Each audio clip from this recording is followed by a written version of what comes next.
The 39th Law. Stir up waters to catch fish. Judgment. Anger and emotion are strategically counterproductive. You must always stay calm and objective.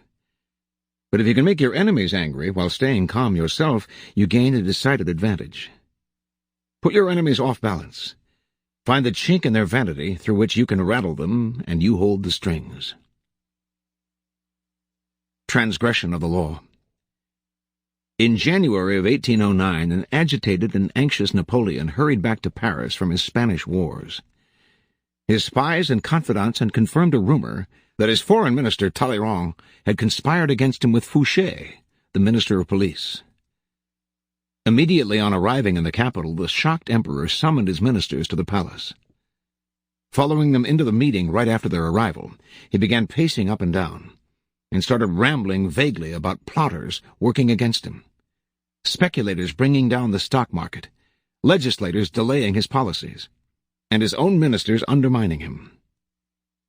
As Napoleon talked, Talleyrand leaned on the mantelpiece, looking completely indifferent. Facing Talleyrand directly, Napoleon announced, "For these ministers, treason has begun when they permit themselves to doubt." At the word treason, the ruler expected his minister to be afraid. But Talleyrand only smiled, calm and bored. The sight of a subordinate apparently serene in the face of the charges that could get him hanged pushed Napoleon to the edge. There were ministers, he said, who wanted him dead, and he took a step closer to Talleyrand, who stared back at him unfazed. Finally Napoleon exploded.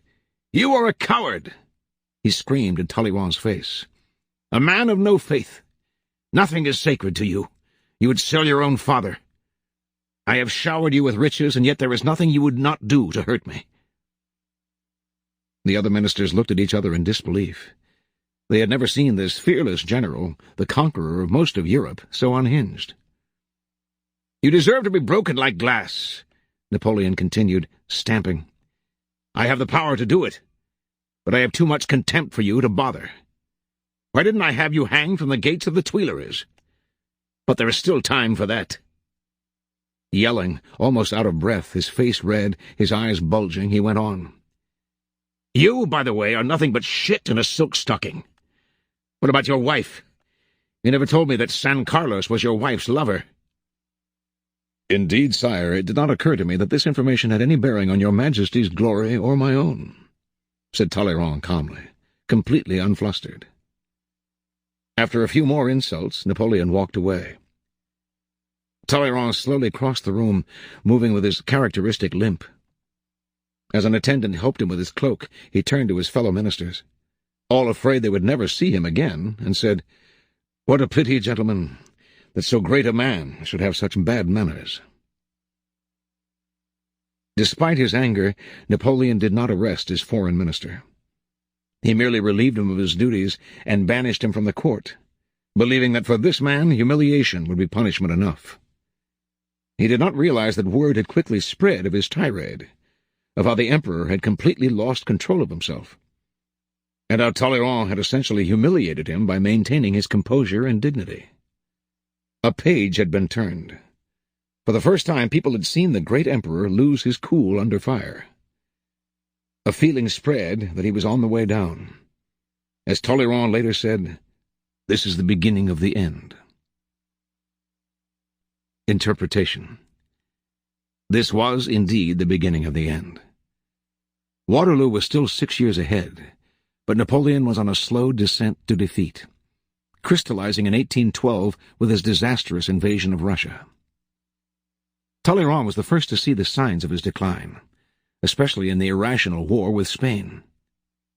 Sometime in 1808, the minister decided that for the future peace of Europe, Napoleon had to go, and so he conspired with Fouché. It is possible that the conspiracy was never anything more than a ploy, a device to push Napoleon over the edge. For it is hard to believe that two of the most practical men in history would only go halfway in their plotting. They may have been only stirring the waters, trying to goad Napoleon into a misstep. And indeed what they got was the tantrum that laid out his loss of control for all to see. In fact, Napoleon's soon famous blow-up that afternoon had a profoundly negative effect on his public image. This is the problem with the angry response. At first it may strike fear and terror, but only in some, and as the days pass and the storm clears, other responses emerge. Embarrassment and uneasiness about the shouter's capacity for going out of control, and resentment of what has been said. Losing your temper, you always make unfair and exaggerated accusations. A few such tirades, and people are counting the days until you're gone. In the face of a conspiracy against him, a conspiracy between his two most important ministers, Napoleon certainly had a right to feel angry and anxious. But by responding so angrily and so publicly, he only demonstrated his frustration. To show your frustration is to show that you have lost your power to shape events. It is the helpless action of the child who resorts to a hysterical fit to get his way. The powerful never reveal this kind of weakness. There were a number of things Napoleon could have done in this situation.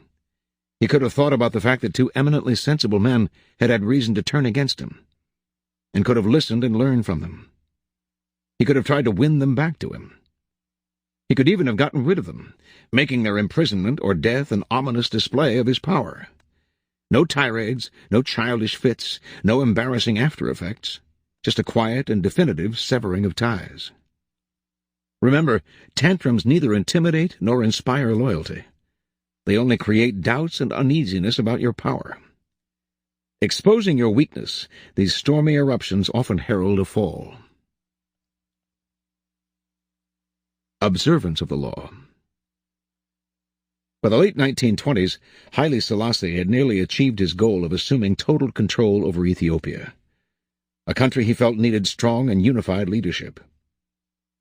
As regent of the Empress Zauditu, stepdaughter of the late queen and heir to the throne, Selassie had spent several years weakening the power of Ethiopia's various warlords. Now only one real obstacle stood in his way: the Empress and her husband, Ras Gugsa. Selassie knew the royal couple hated him and wanted to get rid of him. So to cut short their plotting, he made Gugsa the governor of the northern province of Begemeder, forcing him to leave the capital where the Empress lived. For several years, Gugsa played the loyal administrator. But Selassie didn't trust him. He knew that Gugsa and the Empress were plotting revenge. As time passed and Gugsa made no move, the chances of a plot only increased. Selassie knew what he had to do: draw Gugsa out, get under his skin, and push him into action before he was ready. For several years, a northern tribe, the Azebu Gala, had been in virtual rebellion against the throne, robbing and pillaging local villages and refusing to pay taxes. Selassie had done nothing to stop them, letting them grow stronger. Finally, in 1929, he ordered Ras Gugsa to lead an army against these disobedient tribesmen. Gugsa agreed, but inwardly he seethed. He had no grudge against the Azebu Gala, and the demand that he fight them hurt his pride. He could not disobey the order, but as he worked to put together an army, he began to spread an ugly rumor: that Selassie was in cahoots with the Pope and planned to convert the country to Roman Catholicism and make it a colony of Italy. Gugsa's army swelled, and some of the tribes from which its soldiers came secretly agreed to fight Selassie. In March of 1930, an enormous force of 35,000 men began to march, not on the Azebu Gala, but south toward the capital of Addis Ababa. Made confident by his growing strength, Gugsa now openly led a holy war to depose Selassie and put the country back in the hands of true Christians. He did not see the trap that had been laid for him. Before Selassie had ordered Gugsa to fight the Azebu Gala, he had secured the support of the Ethiopian Church. And before the revolt got under way, he had bribed several of Gugsa's key allies not to show up for battle. As the rebel army marched south, airplanes flew overhead dropping leaflets, announcing that the highest church officials had recognized Selassie as the true Christian leader of Ethiopia, and that they had excommunicated Gugsa for fomenting a civil war. These leaflets severely blunted the emotions behind the Holy Crusade, and as battle loomed and the support that Gugsa's allies had promised him failed to show up, soldiers began to flee or defect. When the battle came, the rebel army quickly collapsed. Refusing to surrender, Ras Gugsa was killed in the fighting. The empress, distraught over her husband's death, died a few days later. On April 30th, Selassie issued a formal proclamation announcing his new title, Emperor of Ethiopia. Interpretation.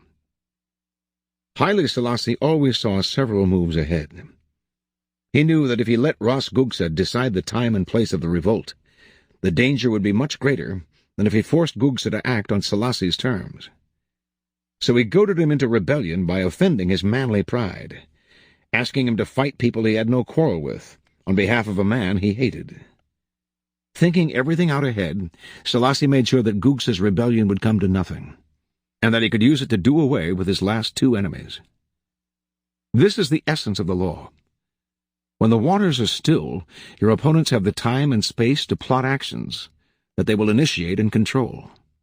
So stir the waters, force the fish to the surface, get them to act before they're ready, steal the initiative.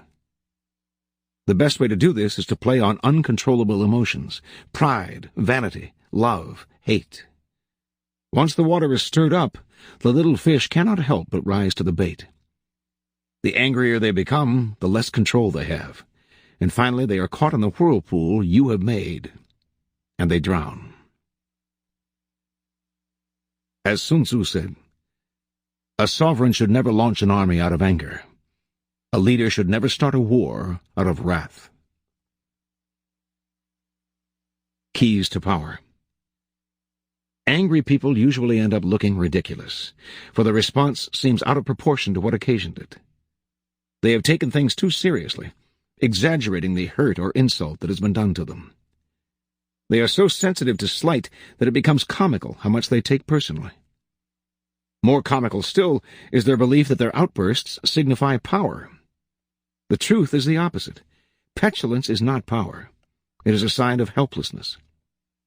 People may temporarily be cowed by your tantrums, but in the end they lose respect for you. They also realize they can easily undermine a person with so little self-control. The answer, however, is not to repress our anger or emotional responses, for repression drains us of energy and pushes us into strange behavior. Instead, we have to change our perspective. We have to realize that nothing in the social realm and in the game of power is personal. Everyone is caught up in a chain of events that long predates the present moment. Our anger often stems from problems in our childhood, from the problems of our parents, which stem from their own childhood, on and on. Our anger also has roots in the many interactions with others, the accumulated disappointments and heartaches that we have suffered. An individual will often appear as the instigator of our anger, but it is much more complicated, goes far beyond what that individual did to us. If a person explodes with anger at you, and it seems out of proportion to what you did to them, you must remind yourself that it is not exclusively directed at you. Do not be so vain. The cause is much larger, goes way back in time, involves dozens of prior hurts, and is actually not worth the bother to understand. Instead of seeing it as a personal grudge, look at the emotional outburst as a disguised power move, an attempt to control or punish you cloaked in the form of hurt feelings and anger. This shift of perspective will let you play the game of power with more clarity and energy. Instead of overreacting and becoming ensnared in people's emotions, you will turn their loss of control to your advantage. You keep your head while they are losing theirs. During an important battle in the War of the Three Kingdoms in the 3rd century A.D., advisors to the commander Cao Cao discovered documents showing that certain of his generals had conspired with the enemy and urged him to arrest and execute them. Instead, he ordered the documents burned and the matter forgotten. At this critical moment in the battle, to get upset or demand justice would have reverberated against him. An angry action would have called attention to the general's disloyalty, which would have harmed the troops' morale. Justice could wait. He would deal with the generals in time. Cao Cao kept his head and made the right decision. Compare this to Napoleon's response to Talleyrand.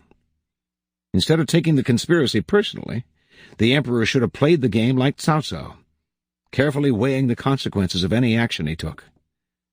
The more powerful response in the end would have been to ignore Talleyrand, or to bring the minister gradually back to his side and punish him later.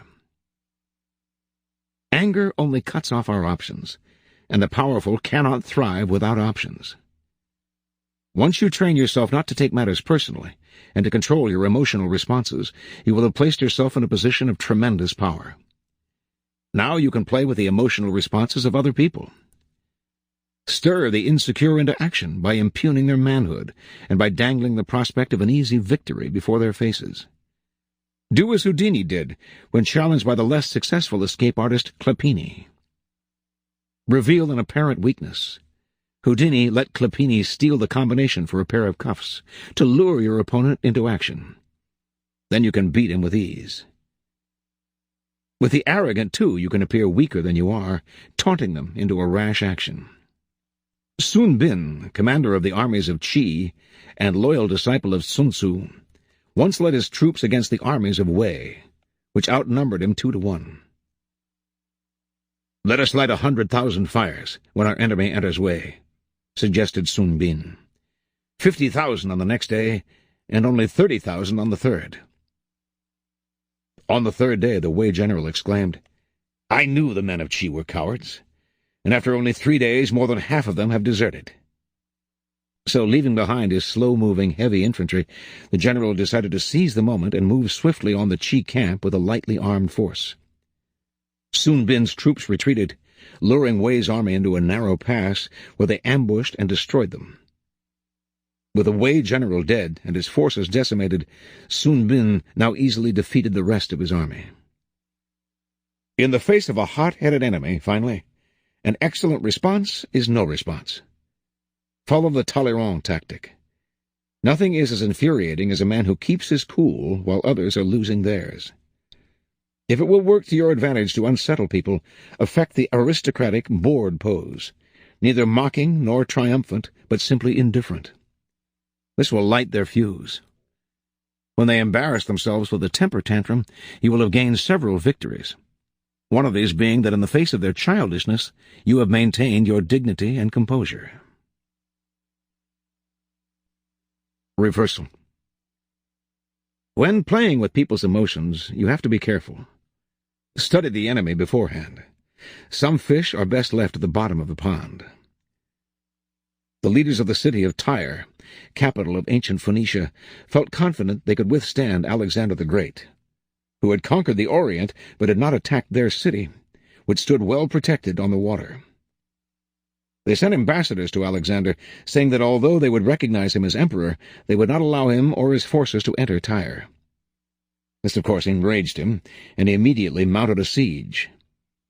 For 4 months the city withstood him, and finally he decided that the struggle was not worth it, and that he would come to terms with the Tyrians. But they, feeling that they had already baited Alexander and gotten away with it, and confident that they could withstand him, refused to negotiate. In fact, they killed his messengers. This pushed Alexander over the edge. Now it didn't matter to him how long the siege lasted, or how large an army it needed. He had the resources and would do whatever it took. He remounted his assault so strenuously that he captured Tyre within days, burned it to the ground, and sold its people into slavery.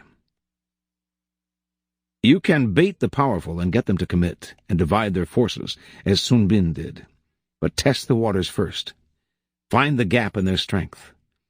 If there is no gap, if they are impossibly strong, you have nothing to gain and everything to lose by provoking them. Choose carefully whom you bait, and never stir up the sharks. Finally, there are times when a well-timed burst of anger can do you good. But your anger must be manufactured and under your control. Then you can determine exactly how and on whom it will fall. Never stir up reactions that will work against you in the long run. And use your thunderbolts rarely, to make them the more intimidating and meaningful. Whether purposefully staged or not, if your outbursts come too often, they will lose their power. Here are some further reflections on this law. From Cha-no-yu, the Japanese tea ceremony. Itakura Shigemune grinds his own tea. The Kyoto Shoshidai Itakura Soa no Kame Shigamune was very fond of cha no yu, the tea ceremony, and used to grind his own tea while sitting in the court as judge. And the reason was this. He once asked a friend of his, who was his companion in cha no yu, a tea merchant named Eiki, to tell him frankly what was the public opinion about him. "Well," said Eiki, "they say that you get irritated with those who don't give their evidence very clearly, and scold them. And so people are afraid to bring lawsuits before you, and if they do, the truth does not come out." "Ah, I'm glad you have told me that," replied Shigamune. "For now that I consider it, I have fallen into the habit of speaking sharply to people in this way. And no doubt humble folk, and those who are not ready in speech, get flurried and are unable to put their case in the best light. I will see to it that this does not occur in the future." So after this, he had a tea mill placed before him in court, and in front of it the paper-covered shoji were drawn too. And Shigamune sat behind them and ground the tea, and thus kept his mind calm while he heard the cases. And he could easily see whether his composure was ruffled or not by looking at the tea, which would not fall evenly ground to the proper consistency if he got excited. And so justice was done impartially, and people went away from his court satisfied. From Arthur Schopenhauer. If possible, no animosity should be felt for anyone. To speak angrily to a person, to show your hatred by what you say or by the way you look, is an unnecessary proceeding, dangerous, foolish, ridiculous, and vulgar. Anger or hatred should never be shown, otherwise than in what you do.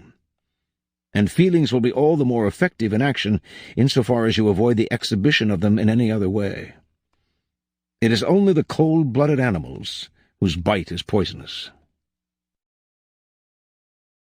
From Fables by Jonathan Birch. The Monkey and the Wasp. A monkey, whilst munching a ripe pear, was pestered by the barefaced importunities of a wasp, who nolens volens would have apart. After threatening the monkey with his anger, if he further hesitated to submit to his demand, he settled on the fruit, but was soon knocked off by the monkey.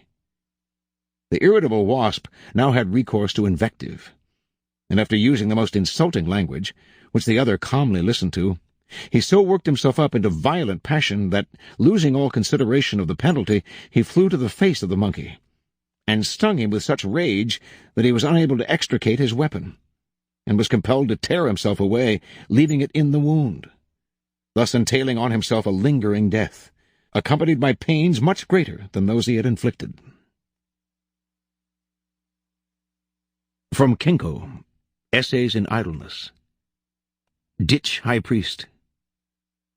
Kinyo, an officer of the second rank, had a brother called the High Priest Ryogaku, an extremely bad-tempered man.